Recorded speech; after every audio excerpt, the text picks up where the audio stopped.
Tako je bilo še pred nekaj urami. Veselje ob napovedani vrnitvi domov, prihodu na letališče pa nov šok za ljudi na 4 avtobusih. Medtem ko je namreč slovenska odprava potovala proti Omanu, je v napadu brezpilotnih letalnikov eden od dronov zadel rezervoar za gorivo v omanskem pristanišču.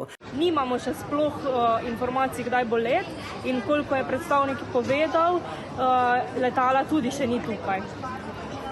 Upajmo, res upamo, da ne bomo še naslednjih 30 ur na letališču. Ja, kot so nam pripovedovali, do njih prihajajo mešane informacije.